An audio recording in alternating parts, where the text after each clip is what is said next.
So you're going to take Monday off, I am. fireworks planned.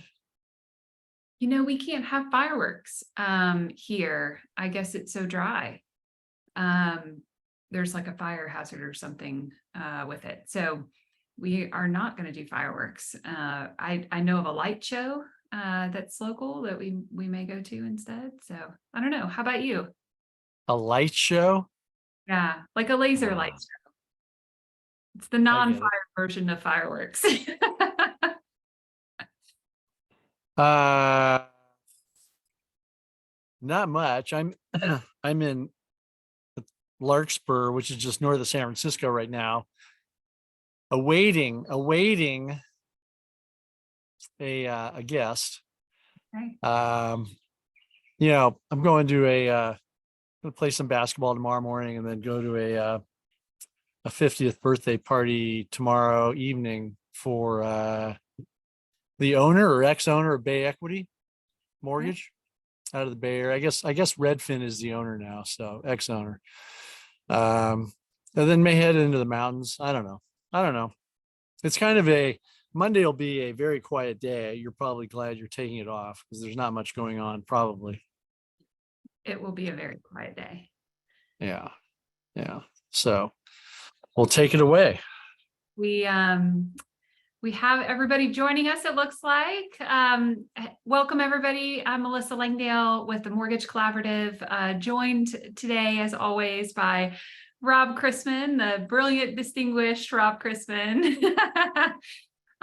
Thanks, everybody, for joining in. I know it's a holiday weekend, and you may be joining in the car on the way to the beach or something of that nature, but we're glad you're here with us. And we need Tony Bramley on here. Look at Tony. So thanks, everybody, for joining us. Rob, let's kind of, before we get started, make sure that you are subscribed to our YouTube channel. We also do have a Apple Podcast, TMC Connect. So make sure you join that as well and subscribe. Would love to have you there. You can keep up to date on all of our Mortgage Collaborative offerings through the rundown here and the last week of Mortgage Today through those channels. So, Rob, we've had an interesting week where our Fed Chairman Powell talked about the fact that the inflation would not hit below or at 2% until 2025. What do you think about that? He knows a lot more than I do about such matters. And he has a staff of, I don't know how big the Federal Reserve System is, but they have a lot of economists there. And so he would know better than I, but I'm just not a fan of predictions, and I'm not a fan of basing my business or my financial future on somebody else's predictions. That said, inflation has been coming down, but a lot of inflation, I think it's important to remember, is out of the control of the Federal Reserve. Things could be running smoothly, as we saw in the last year or two, and then suddenly a ship gets stuck in the Suez Canal, and suddenly supply chain issues are on everybody's lips, and so inflation goes up. Inflation, I think, has been moderating. I know it has been. It's been coming down, has come down gradually for the last several months. You don't want, obviously, a sharp move downward in the rate of inflation. And inflation includes so many components, whether it's buying compost at the nursery or new clothes or housing, cars, all kinds of measures go into the consumer price index and the producer price index. But it has been heading in the right direction. And certainly the market is had a sense of that. And then, as you mentioned, Jerome Powell was in the news this week talking about, inflation may not hit 2% until, for a couple more years, which has a lot of people asking, well, why is 2% the magic level? And is it really do we really want 2%, or should it come down naturally? And it has been coming down, but the Federal Reserve's moves, raising rates have definitely had an impact, but I don't think the impact has been as great as a lot of the experts thought it would be. And so inflation has been coming down, the economy has been slowing a little bit anyway, but it's certainly not slamming the brakes on things. And I think it's also important to remember what the Fed wants and what everybody I think wants is what's called a soft landing.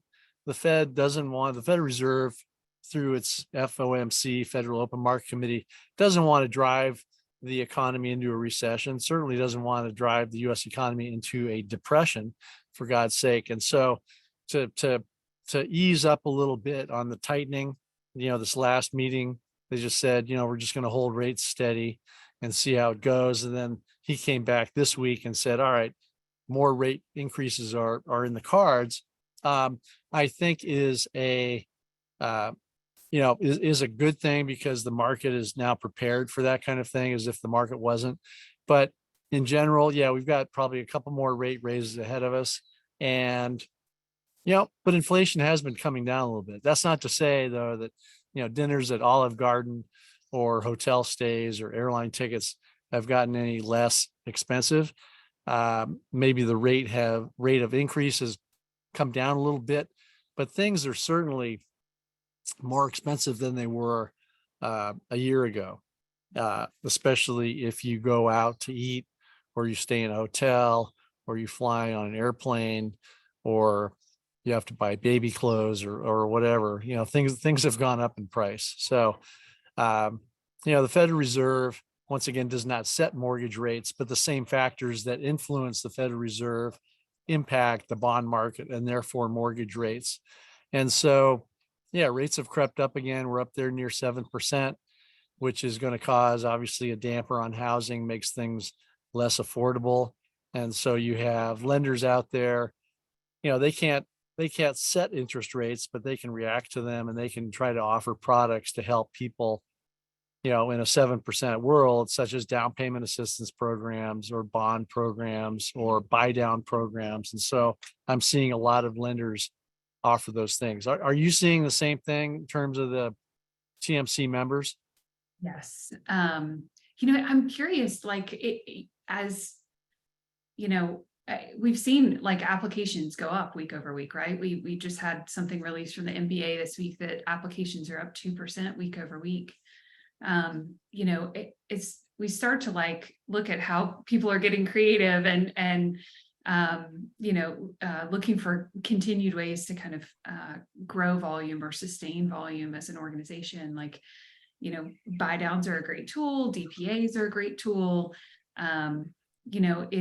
What was also interesting to me in their kind of article and data that they released is that refinances were up a little bit, which, with rates where they are today and so much of, so many homeowners that have interest rates, below 6%, the opportunity I think for refinancing is kind of going away, it's significantly diminished. Please don't get me wrong, but it was surprising to me to see that it had grown a little bit. I think it's still 27% of the market. Yeah, or at least 25. It's in the mid 20s. Yeah. And when I talk to loan officers who are actually doing refis, people have reasons. Somebody has a medical bill, somebody wants to help their child do something, somebody wants to get out of some credit card debt where they're paying 10 or 15 or 20% or whatever credit card debt is now. And so there are refinances going on, and there's a lot of equity we saw a lot of improvement in house prices, or I should say a lot of appreciation in 2020 and 2021 and through last year. And so the press keeps waiting for, you see these headlines, and I'm not a fan of sensationalist headlines, but waiting for house prices to plummet. And they're not really plummeting. In fact, I just wrote earlier this week about Texas continues to appreciate, for example, and that's a big housing market. they're, in the areas that I've been driving in recently, there are no for sale signs. Nobody's selling anything. And so the house prices should probably continue to go up. I don't think anybody wants them to go up 20% a year, but a little steady improvement is fine. And the people get used to a 6.5 or 7, or God forbid 7.5%. It's hard to say, but 6.5 or 7% mortgages. But like I said, companies are coming up with alternatives to help borrowers, because there's a lot of loan officers out there. Here's Audrey, closed 2 refinances in the past week, cash out. There you go, 8 1/8. Geez. And an investment at 10%. Audrey, geez, highway robbery. Yeah. Let me call 1-800-CFPB. No, No. I'm not. No, Audrey, I'm not going to do that. No. But the fact of the matter is, the people at some point need cash and so forth, and they get used to that kind of environment where rates are 6.5 or 7%. And then the loan officers who are out there, and there are some very creative loan officers out there, and there are some very good programs that companies offer to help, with down payments, or help with this, buy down programs and so on. So, the people want to own homes, and people have money to lend, and loan officers are good at figuring it all out. Yeah, well, Dottie's got a great comment in there too. Definitely hearing from more potential clients about, offering DPA programs, but there's still too little inventory, right? You can come up with all the programs in the world, right, to try to drive or help with, homeowners to just make things more affordable. But if the inventory isn't there, it's not there.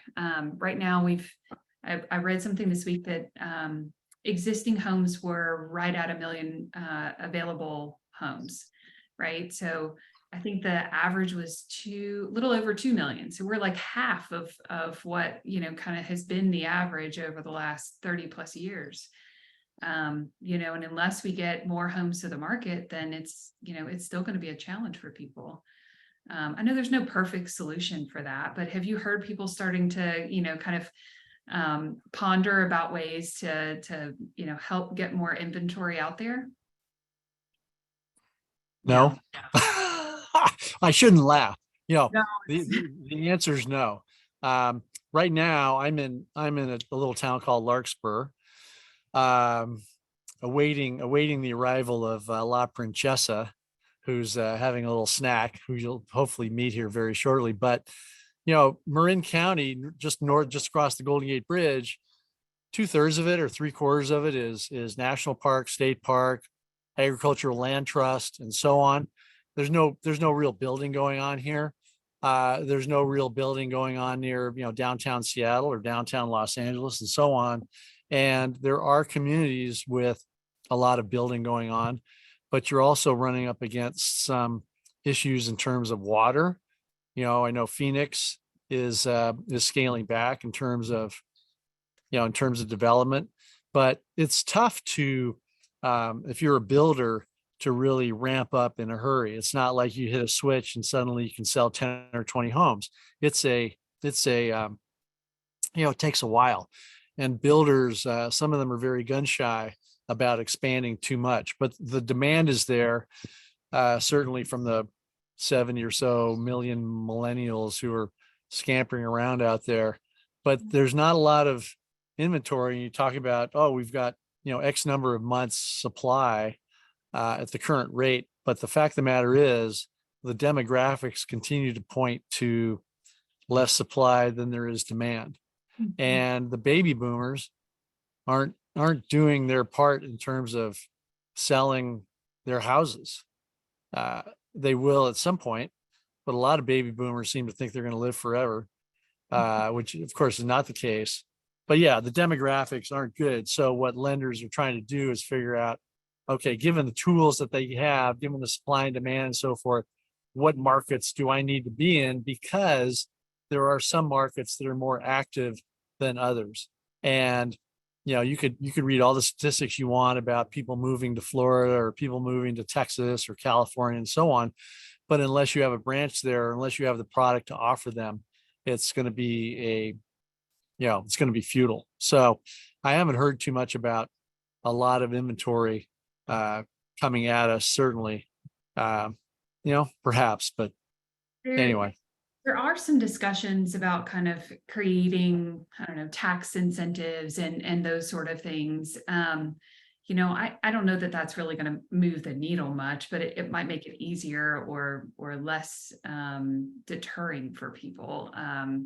If their capital gains tax is not as high.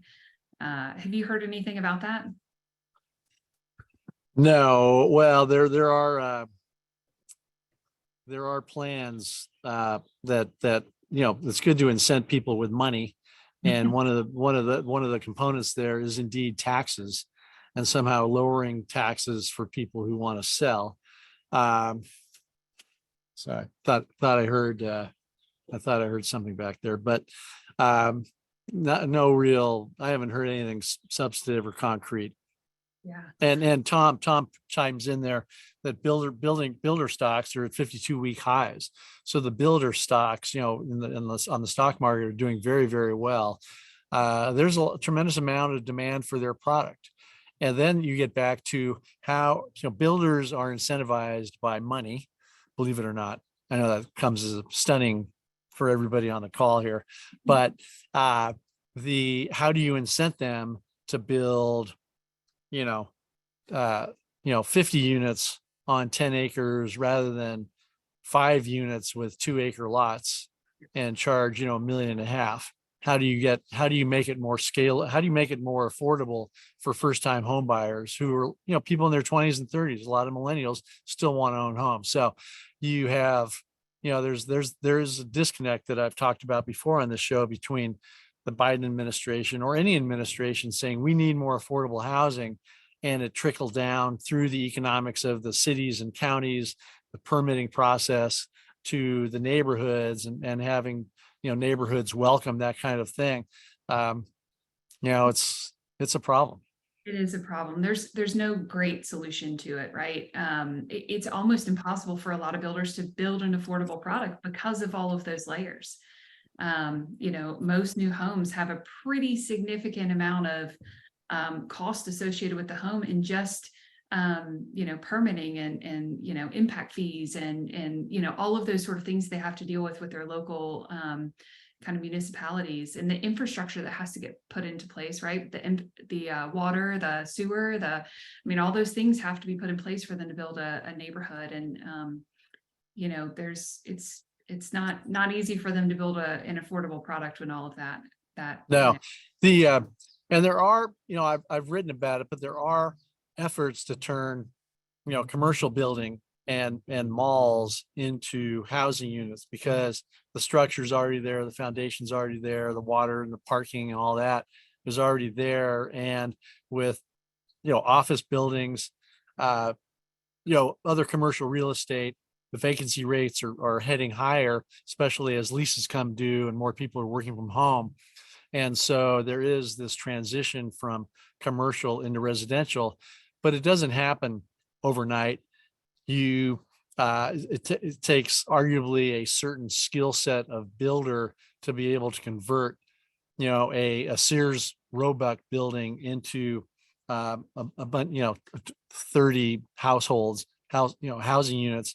And then you have the permitting process to make sure that the local municipality goes along with it. And you have a lag there. And so there's a lot of moving pieces, and sometimes they move together and sometimes they move in opposite directions. But from a lender's perspective, to be able to have the products that can be offered to buyers or borrowers in your geographic area is very important. For many years, a lot of lenders were seeking, some kind of condo conversion loans or, co-op loans in the cities.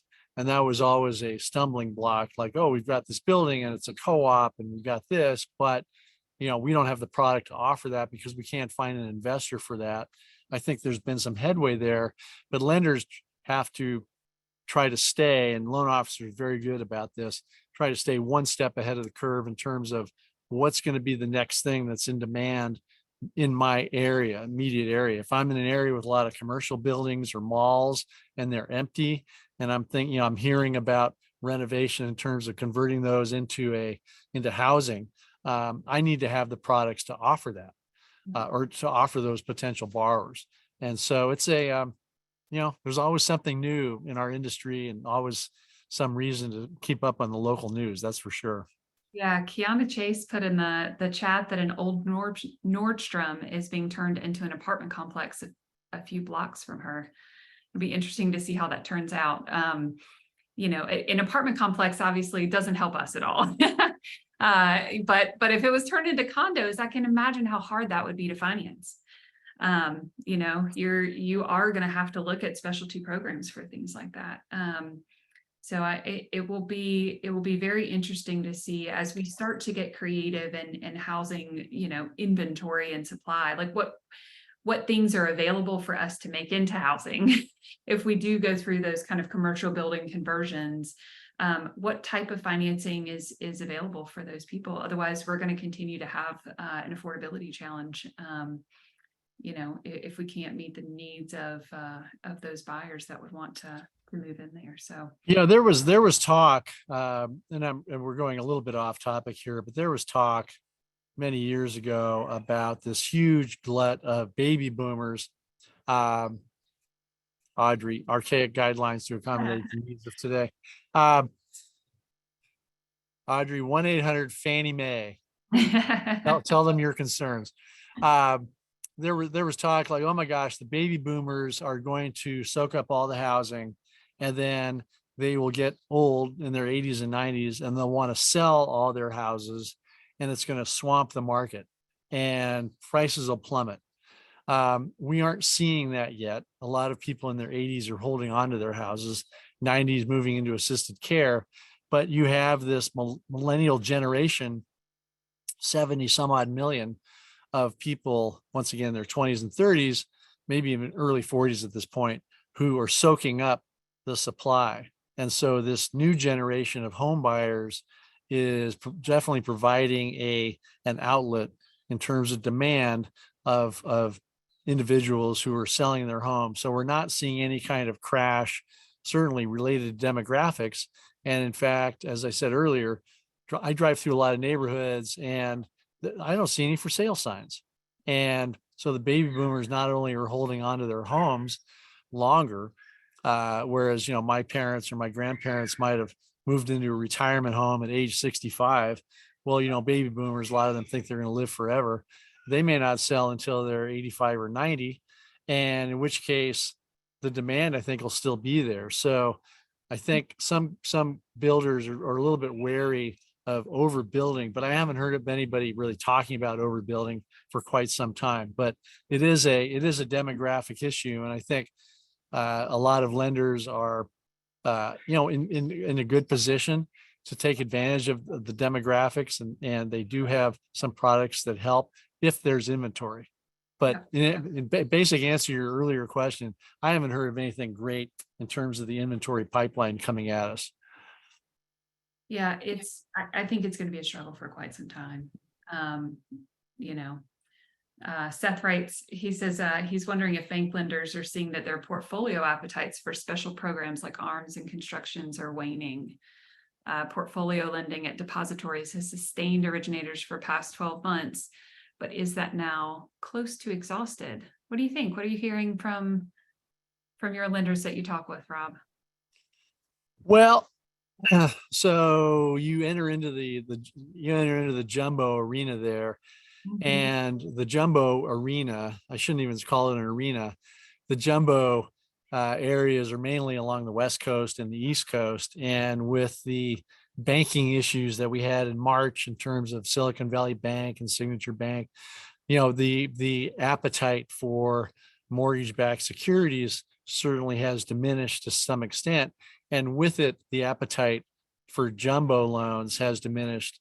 And some banks, instead of maybe offering a small wholesale department, dealing with some, local brokers and so on, or even having a correspondent program offering jumbo programs, the Wells Fargo, the correspondent program goes away entirely.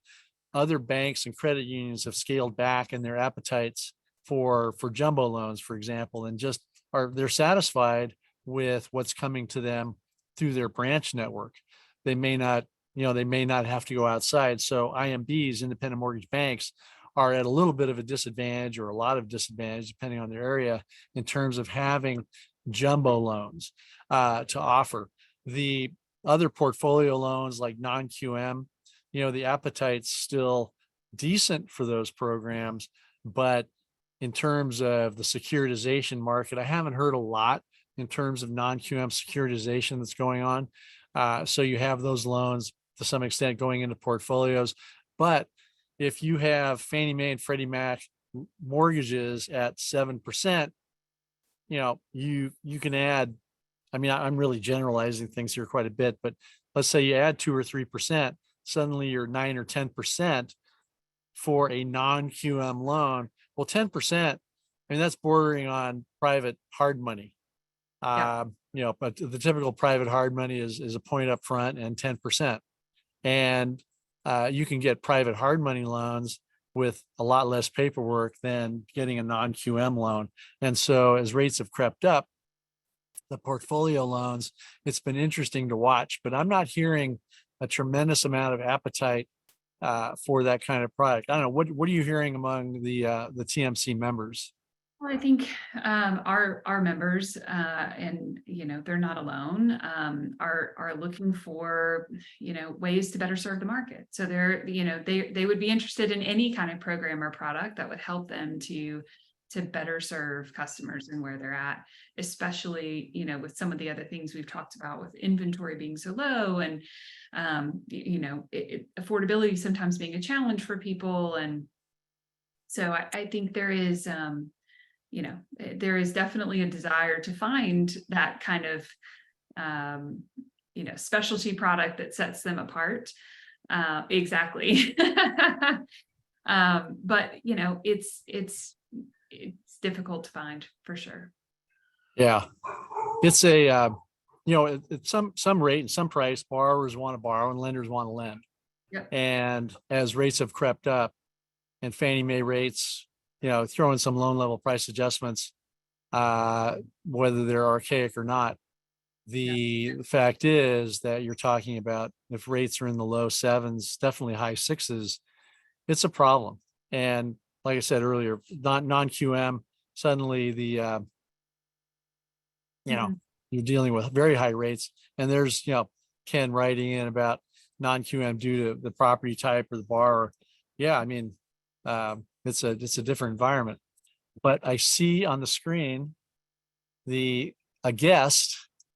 What a fantastic way to wrap up today. We have officially the youngest TMC viewer and guest. Yes, here, let me. Oh, So this is Cosette. Cosette. She's a future, not non-QM, but future subprime borrower right here. Questionable genetics. And I see she's asleep. Oh. Wouldn't it be nice to be able to sleep like this? I know. I think everybody on the call would love that. Anyway, so there is Cosette Raylene. Congratulations. Yes. Well, I'm just the grandfather. I'm not. I know. Well, I wasn't necessarily talking to you. And this is Marie. And there you go. Thank you. This is Marie, my daughter. So anyway, yes. Marie, thank you for bringing Cosette to see everybody. Sure. Cosette could not care less. Anyway, all right. Here you go. Fantastic. Thank you, yes. Marie. Wouldn't it be nice to be able to sleep like that? I know. It really would. Yeah. Oh, Melissa's asleep. Well, on that note, we are actually right at the bottom of the half hour. So do you have like plans this weekend other than 4th of July stuff with the family? Well, yeah, I'm gonna play some basketball tonight or tomorrow morning, and then going to a 50th birthday party tomorrow evening up in Sonoma for a guy named Brett McGovern, who used to own Bay Equity. who sold it to Redfin last year. And so heading up there for a 50th birthday party. What about you? Just family time. We've got some family visiting from South Carolina, and my husband's going to smoke a brisket for us and Oh, barbecue and family. Can't get any burnt better. ends, burnt ends. Very Yeah. good. He's Very good. got some skills on the smoker, so I'm excited. Well, thanks everybody for joining us. Rob, thank you so much for your time today. Sure. Hope everybody has a fantastic 4th of July, and we'll see you next week. Bye.